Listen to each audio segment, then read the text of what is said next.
As we journey through life, we all encounter ebbs and flows, many highs and lows. We often come across stumbling blocks that leave us feeling quite disheartened or unsure about how to move back to the realm of possibility and positivity. No matter what we undergo, we all can embrace the journey, tap into the tools to push through and overcome, and find the beauty in the ashes. This is Odyssey with Yendi, Beauty in the Ashes. Quinton, Hey, Yendi. doesn't it feel strange not to be in the schoolyard together? Normally we're in the schoolyard chatting and we're like, oh, the kids did so and so. Right. What about Izzy? How is? Right, Isn't right. it strange? Yes, it is. To be in this space. But it's funny I bring up the schoolyard because I vividly remember us being in the parking lot at school one morning, and you said to me, Yendi, do you know I have a story? I had no idea you had a story because we just chat casually. But you have a story and you are, do I call you a survivor? Do I call you a gangster? Do I call you a stomper outer? Yeah. What do I call you? What do I refer to you as? You know, all of those terms are wonderful and endearing. Yeah. I just like to say I'm a liver.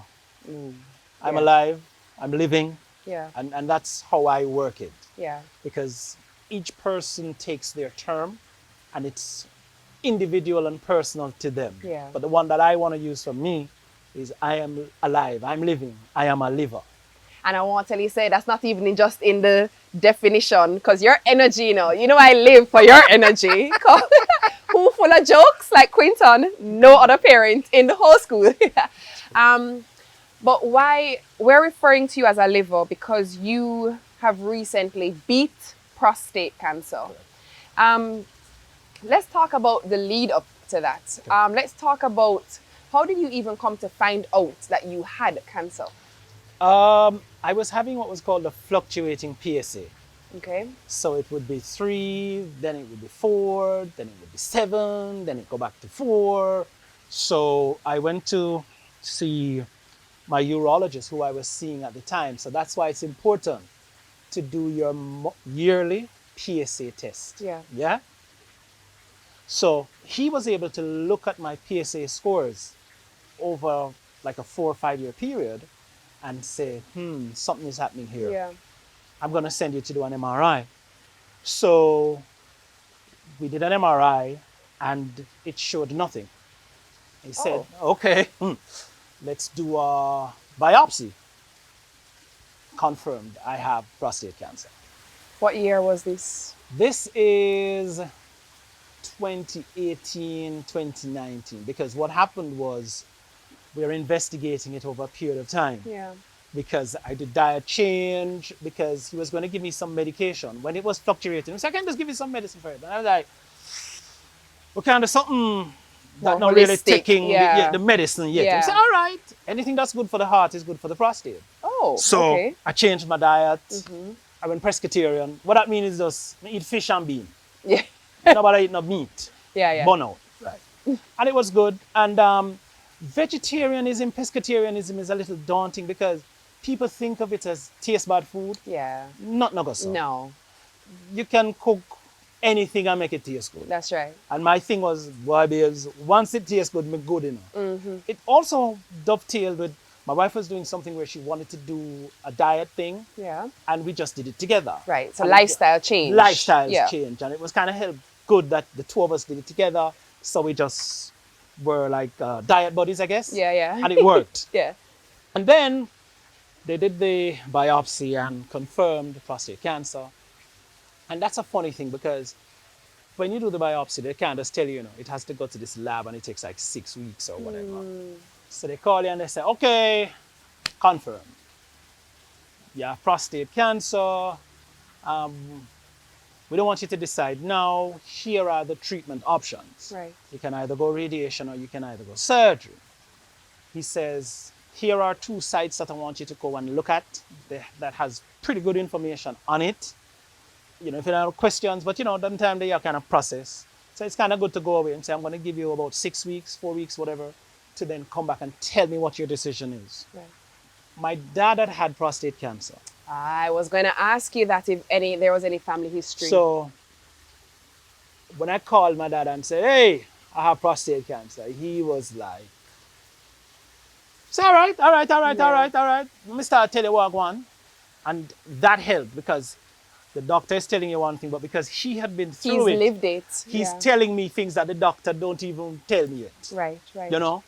All right, when you do the biopsy, because he was aware that I was investigating it. So even when I was doing the biopsy, he said, this is what you have to watch for, da-da-da-da. Fine.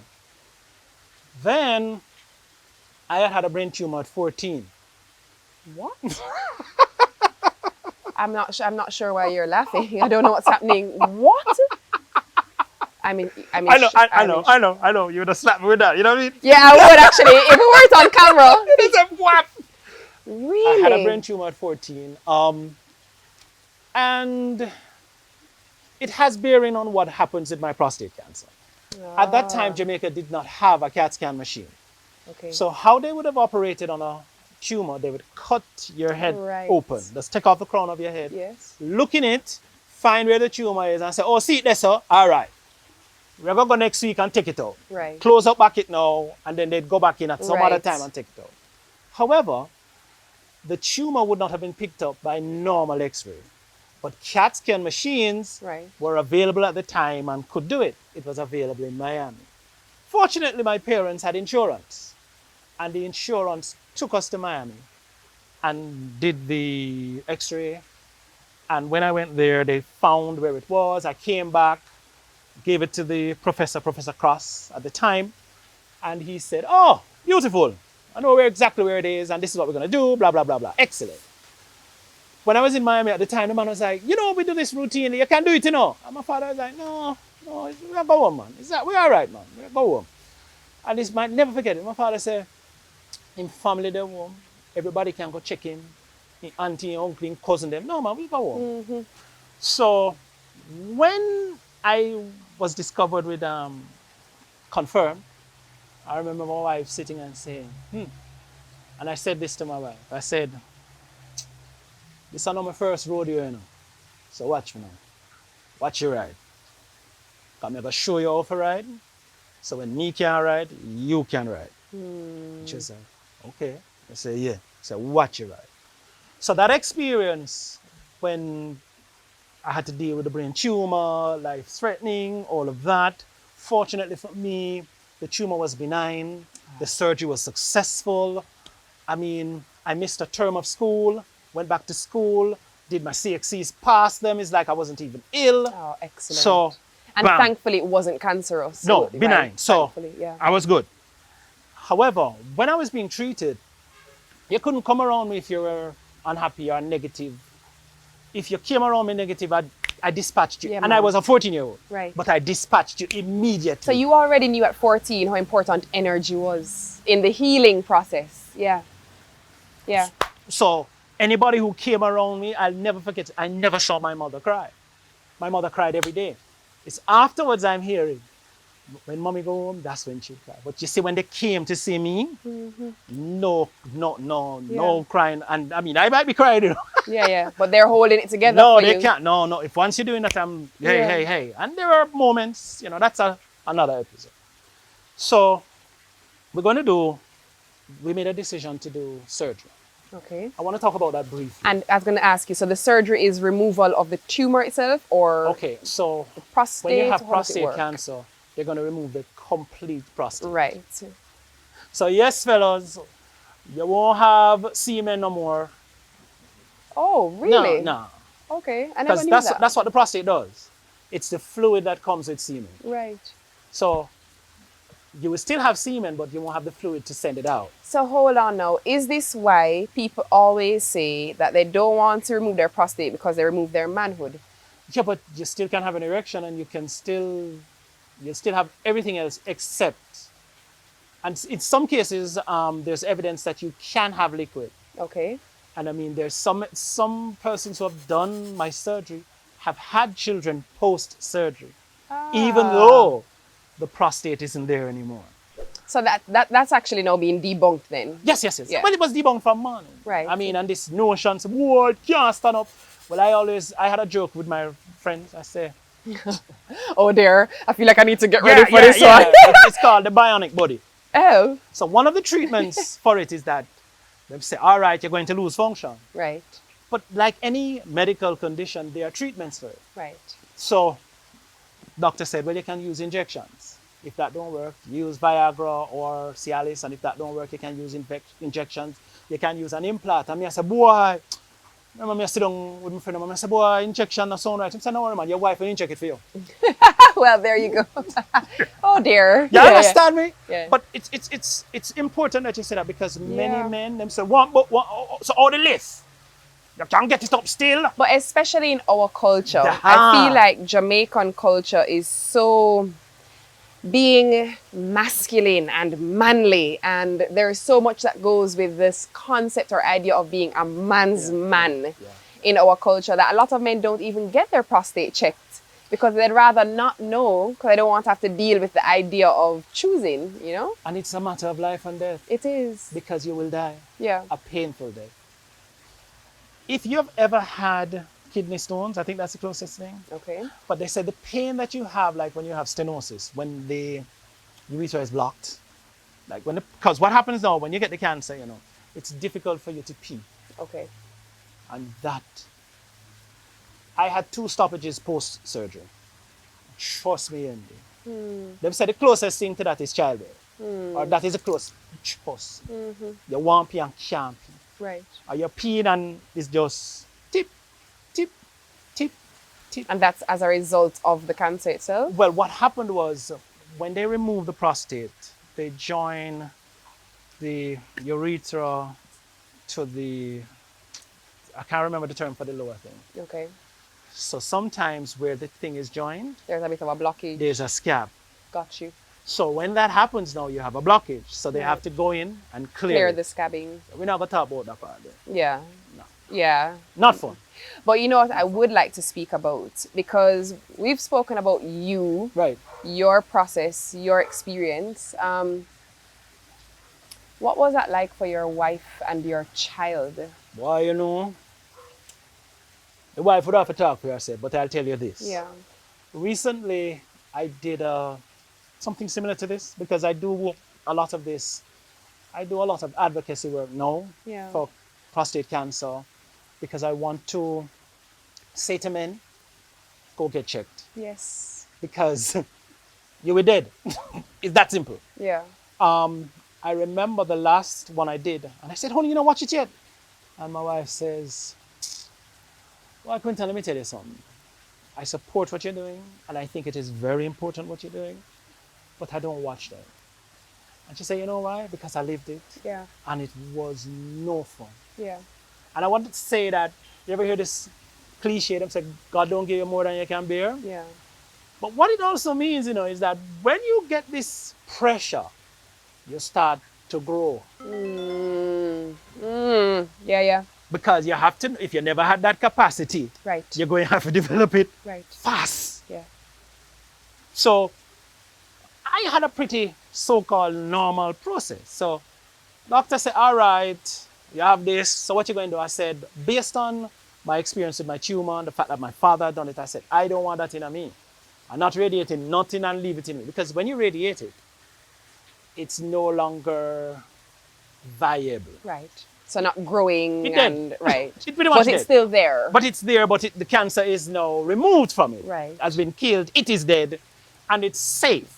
Some men prefer that.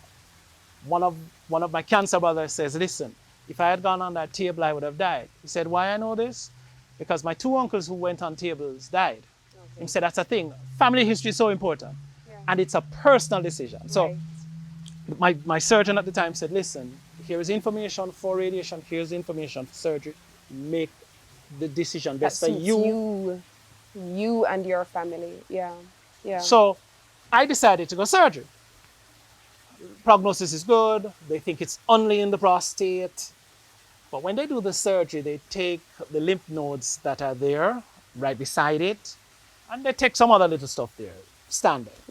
When they test my prostate, the cancer was only in 30% of my prostate, but it had seeped into one of my lymph nodes.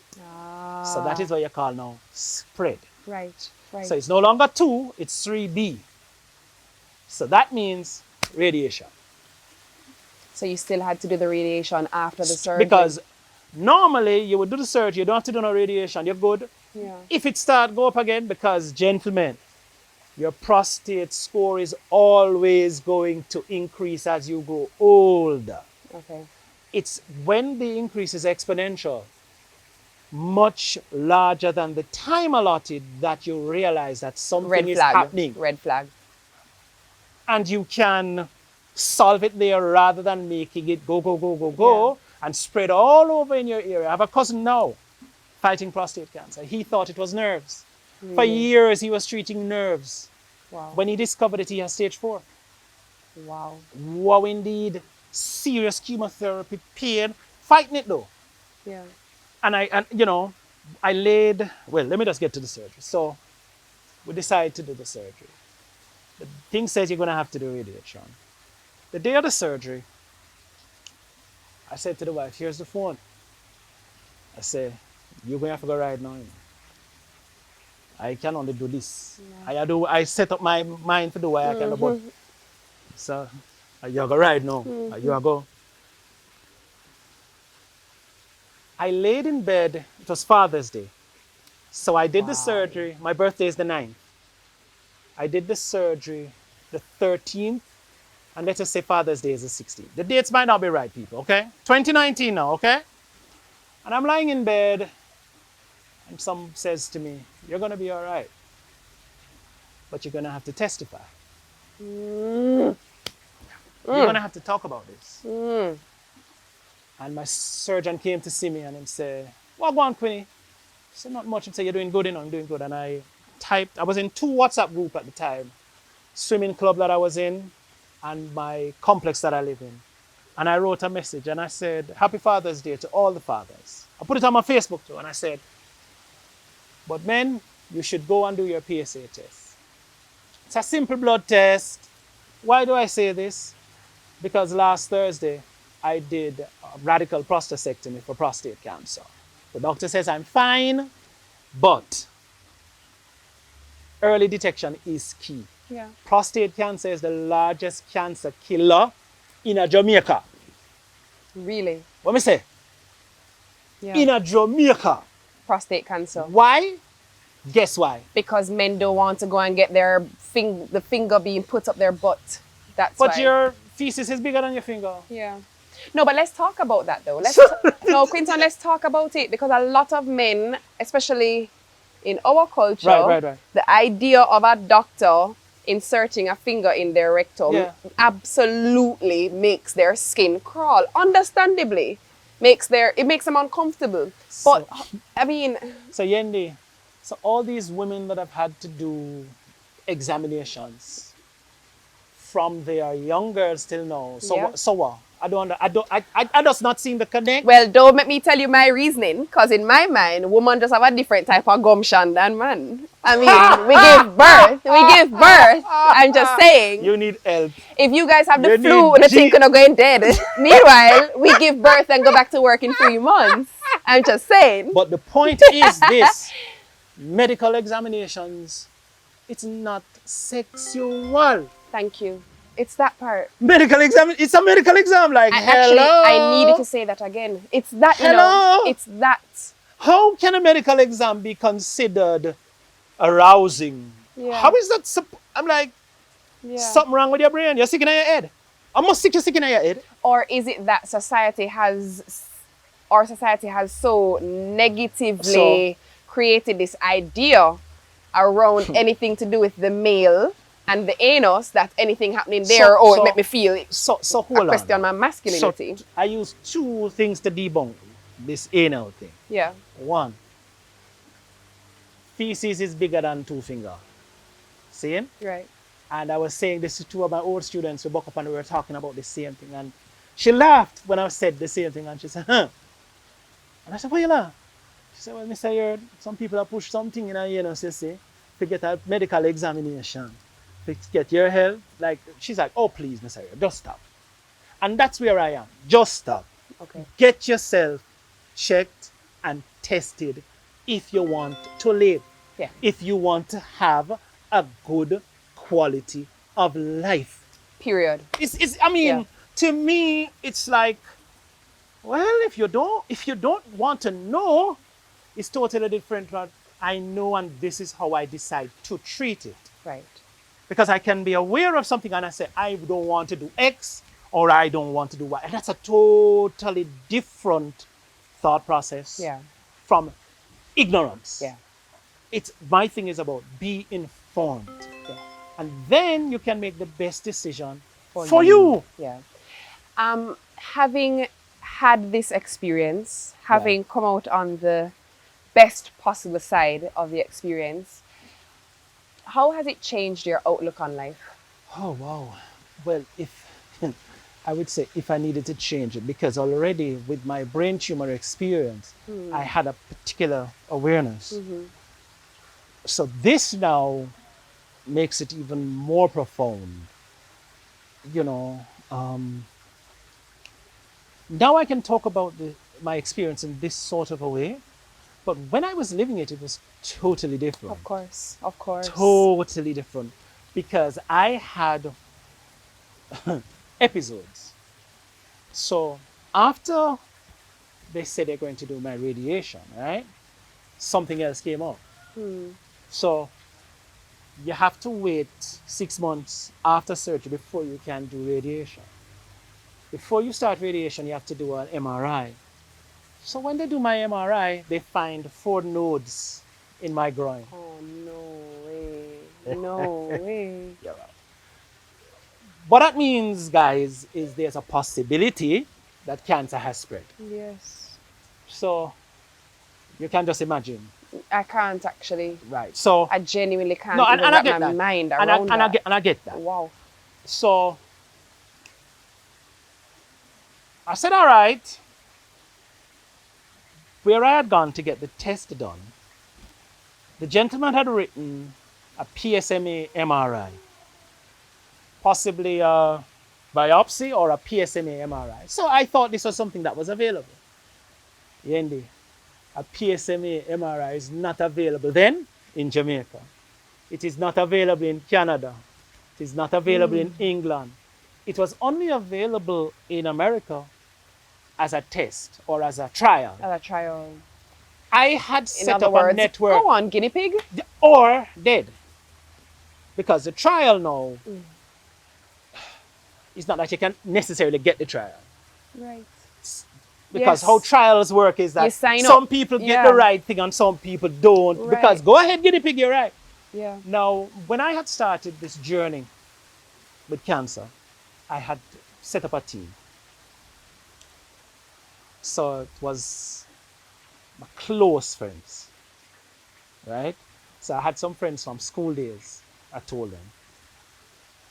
Some close friends of my wife's, I told them. And I told them specifically, I said, listen, I'm going to have to support her. That's And right. then I told some of my friends. And then the school I was going to at the time, me and a couple of the fathers, you see like how we in the road? Yeah. Me and a couple of the fathers were like that.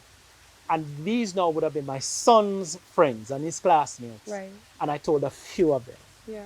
A year after, when we were celebrating my birthday, 1 year post-surgery, they thought I had told the world. And I said, no. I had told Just that group. a that specific. circle. Yeah. So I'm saying when you're facing these kinds of things, you find a group. Yes, Quinton. Yes. You find the support that you need. The circle. That circle, and you got. So I had that group. Yeah, man. So when radiation argument come up now, and the group was like, "Ras."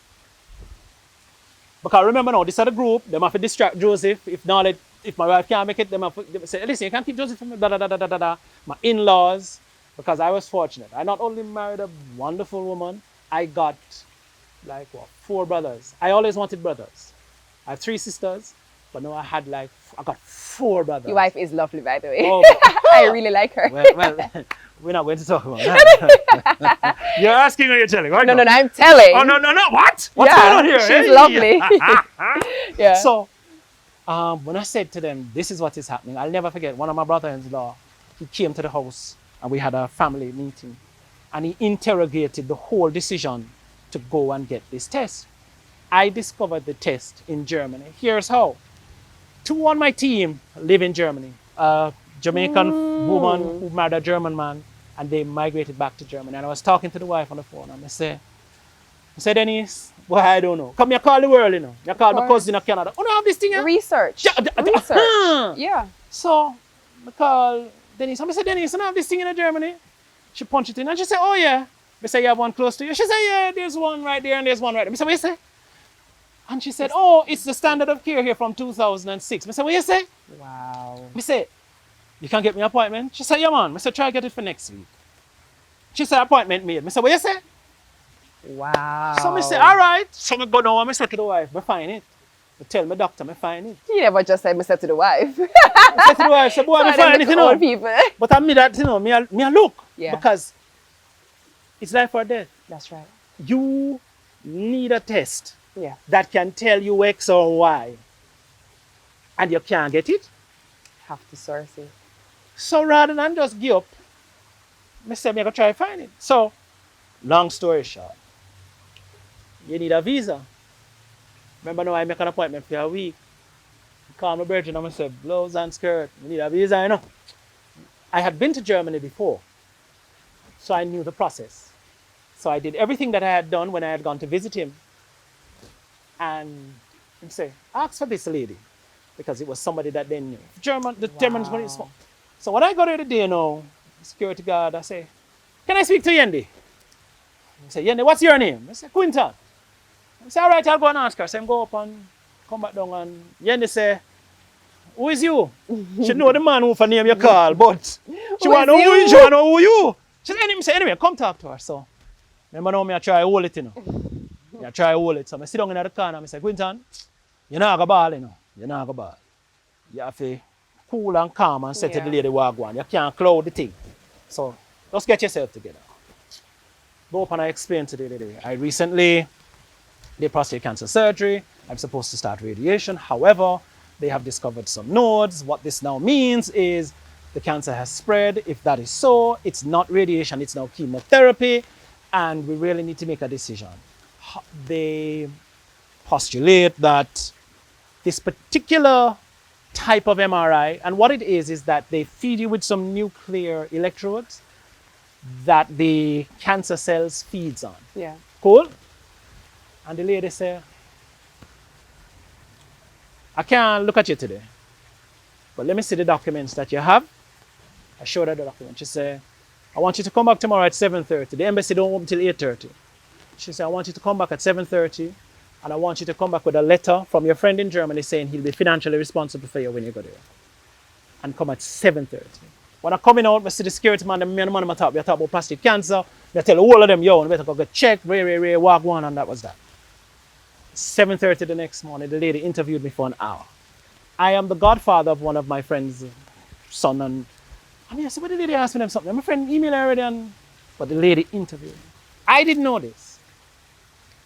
At 7:30, it's like 1 o'clock in Germany. The visa decisions are not made here. They're not. They're made over there. That's so right. when the lady said to me, come at 7:30, based on my timeline and stuff, she was ensuring that I at least had an opportunity, because she would not make the decision. That's right. They would make the decision. Right. Friday, I go at 7 o'clock. The man say, come too early, man. Hold on, man. Because they have to search you to go in and all of that. When I went in, she said, Mr. Yearde, we'll give you a call. I don't know. By the time I got home, I got a call. A lady was saying, why you asked for a month and not 6 months? I said, because I was going up to do the test and come home. She said, we're going to put a month, 6 months on it, so in case you have to go back. Yeah, that's right. I got a call from my godmother, who I hadn't seen for like 30 odd years. I got back in touch with her when my son was born, and me and her are linked. And she called me today and she said, you pay for your ticket yet? I said, no. So now I buy your ticket, you know. I was like, what? The blessings just pouring in. $1,000 that, you know, Yendi. The blessings pouring Just in. like that, you know. I called my wife and I said, should I take this? She said, listen, you don't look no blessing in the face. That's right. This is Friday. I was on a flight to Germany Saturday. I did my test the Thursday. I was back home the following Saturday. Wow. When the test was done, it cleared 3 of the nodes and discovered a spot under my ribs. Now, the spot under the ribs now, them can't quite say what it is. It could be a broken rib that you are unaware of. So now I'm under what they call observation. So I have to do my PSA test every month and see the doctors every 6 months, whatever, because we have to be making sure. And Yendi, I talk about it now like it's a story. Didn't feel like a story when you were living it, though, did it? Did it feel like a dream or a nightmare? For me, it's interesting that you use those two words. How I process, you see? My wife would say, how you can't sleep? I said, because I'm not wasting my worry. Woo! I'm not wasting my worry. Quinton, a word. I am facing enough stuff already to go add. Yeah. No. Yeah. We are so different. My wife is the opposite. Yeah. My wife can't sleep. Yeah. I said, babes, you understand, but why I have to deal with this stuff. Me already have faced some reality there way. I need my rest, man. Yeah. I need my rest. It helps your body to heal. It helps you to fight. What do you say to every man watching? Not young, not old. Every man watching now. What is your message to our men?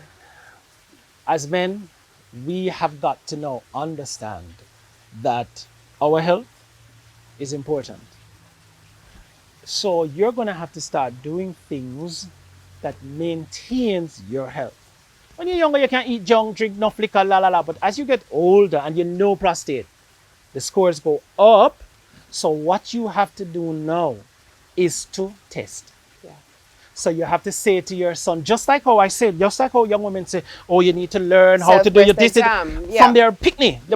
We need to be telling our sons, listen to me. Your grandfather did dead of prostate cancer, Yeah.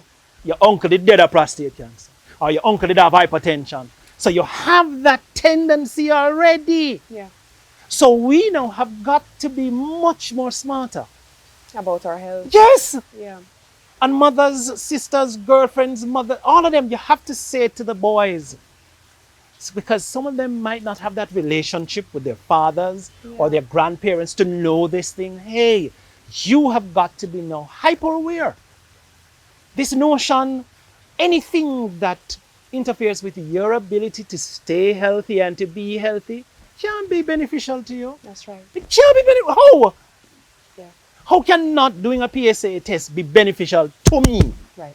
How can not doing a DRC or DRE not be beneficial to me? Become a friend of mine and say, no man, no, really?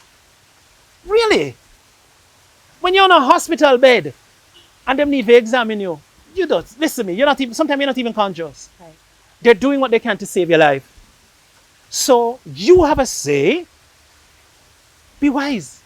Be wise. Fact, prostate cancer is the largest killer of men in Jamaica. Why? Because they don't get tested. And So you get are tested. living proof of what it is to stay on top of your health, to be tested, to have the proper I was treatment. 48 when I discovered I had prostate cancer. That's unheard of. 48. Prostate cancer is supposed to catch you when you're 60, Right. going 70. Not 48. But you have to know the family history. Aha! You have to know the family history. To ask the questions. How did grandma die? How did grandpa die? Why was auntie sick? Ask the questions. You need to know your family history. So I have to show my son now. He's 8, but I let him see everything. I love that. From the catheter bag to the cord to the this to the that, because I'm saying to him, listen, you're in the crosshairs. Your granddad had it. I had it. You're in the crosshairs. I need to let you know this is how you deal with this. Yes.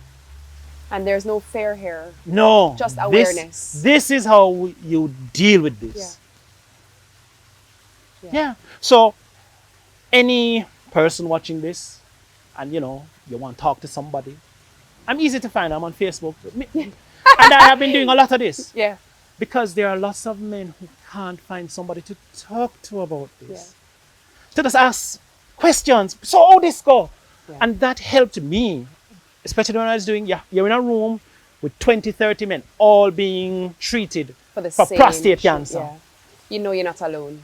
When these guys started, this is how I dealt with this. This is how I dealt with that. It helps you. Yes. Gives you perspective. You say, oh, no need to fear. Yeah.